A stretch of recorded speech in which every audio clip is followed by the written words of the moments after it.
Hi class, how are you today? Wow, that's amazing. The learning target for today is to be able to factor quadratic expressions when a does not equal 1. So in the last video we went over when a equals 1. So now these are a bit different. This is when a does not equal 1. The scale, you're a 3 if you can factor quadratic expressions when a does not equal 1.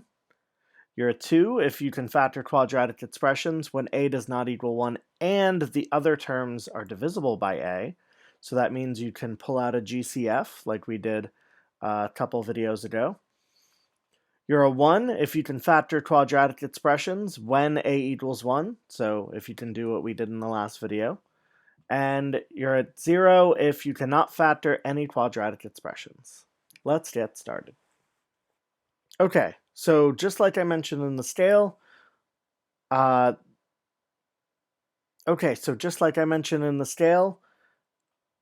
one way to do this is to factor out a GCF, and then it will be down to where a equals 1, and then you can factor it just like we did last time. So these two problems are just like that. So let's check it out. So the first thing you always want to do when you factor is see if you can pull out a GCF. Can you factor something out of every term? So in this first one here, 3, 6, and 45 are all divisible by 3. So we can factor out a 3. And then left on the inside, we have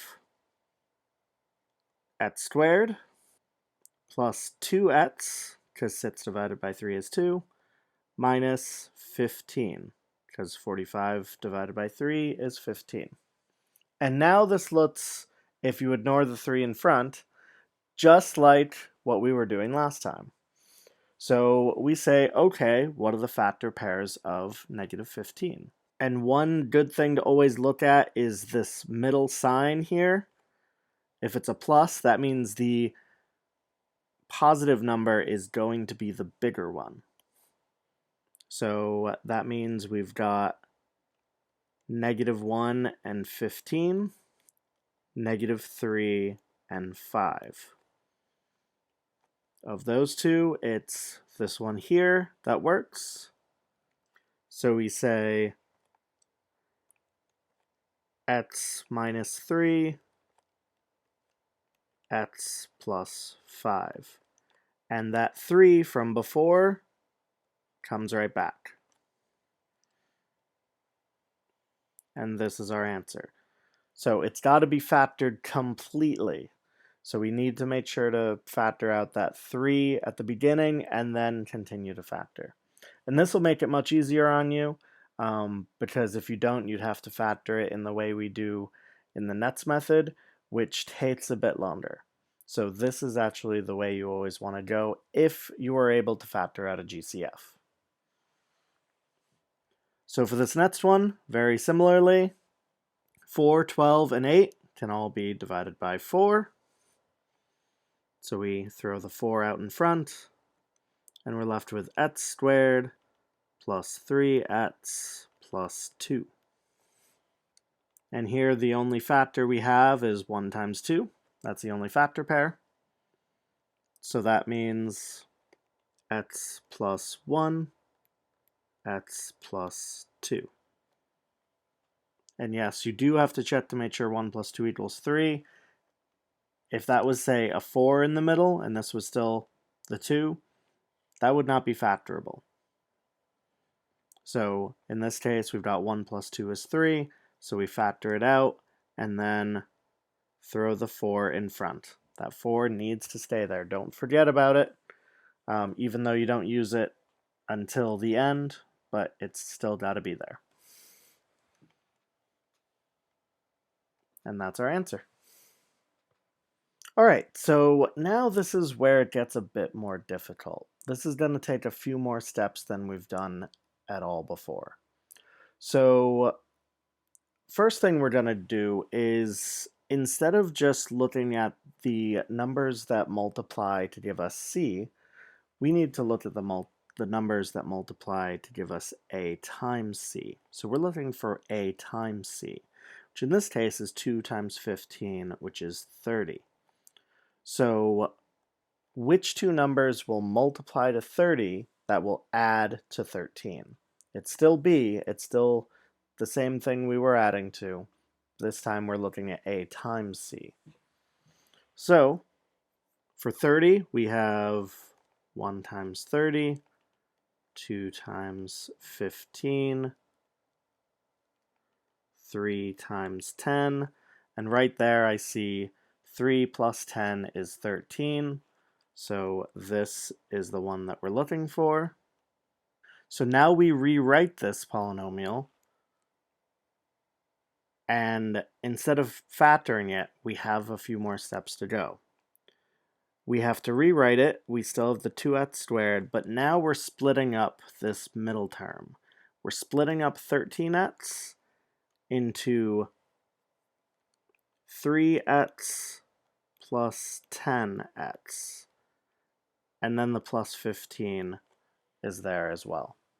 So we're just splitting up 13x into 3x plus 10x. We haven't changed the value at all. We're just splitting it up, and now we're going to factor using a method called grouping. So what we're going to do is we're going to put the first two terms in parentheses together and the last two terms in parentheses together. And we're going to factor out what's common. We're going to factor out the GCF of both of these groups.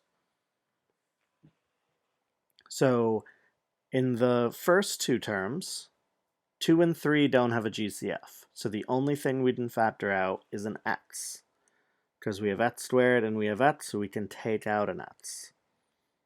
So we have x, and then in parentheses we are left with 2x plus 3. And then we have this plus here. And then in the second set of terms, we have 10x plus 15.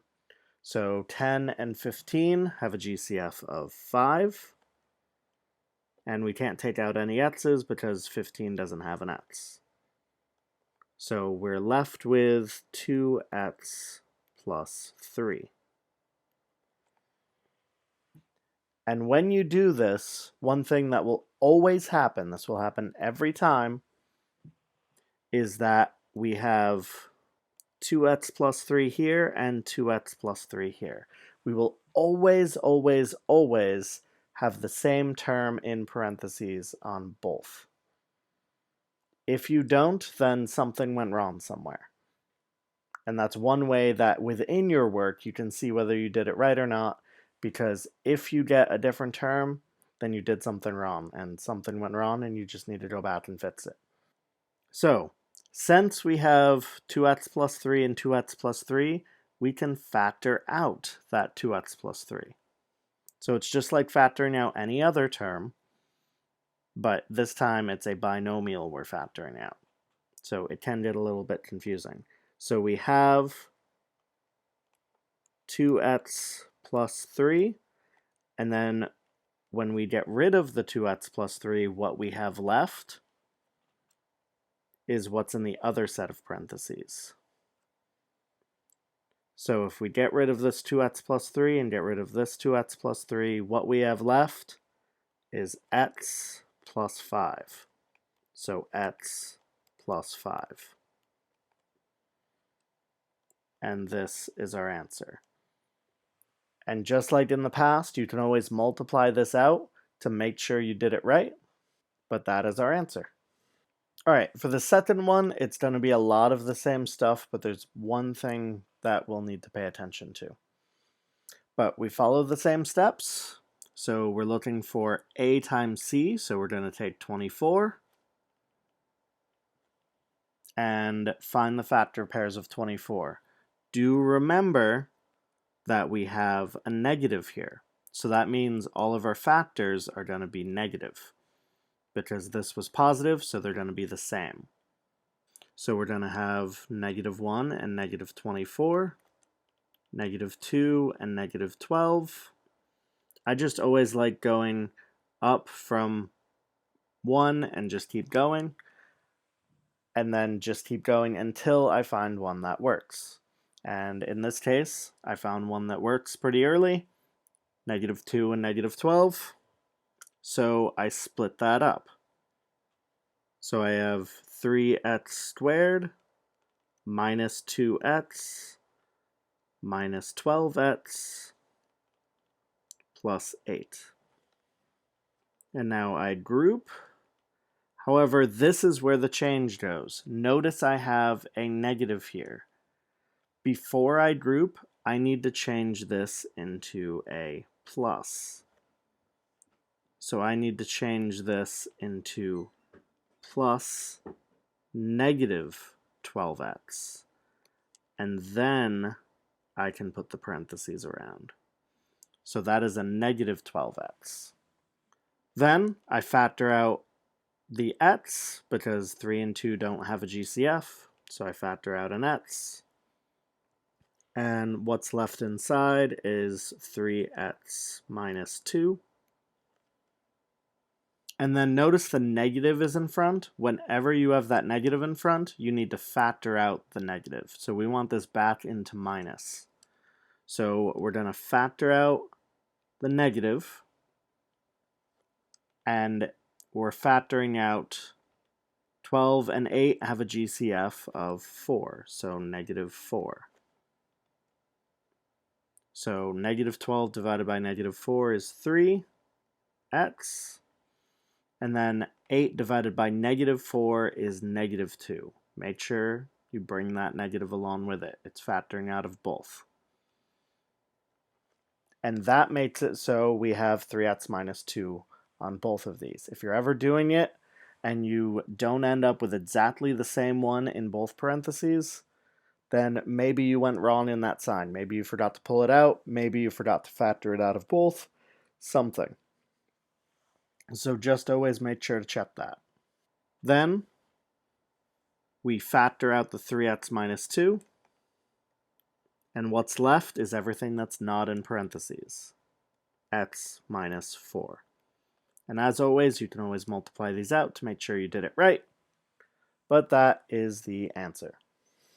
All right, now time for the sponge activity. 2 problems today. Number 1, factor 2x squared minus 10x plus 12 completely. So factor out any GCFs, anything like that, and then factor it like normal. And then number 2, 2x squared plus 7x plus 6. If you can factor out any GCFs, do that, and then factor how I went along today. As always, don't forget to take notes on the entire lesson, take pictures of everything, submit it all to Google Classroom, and have a good night.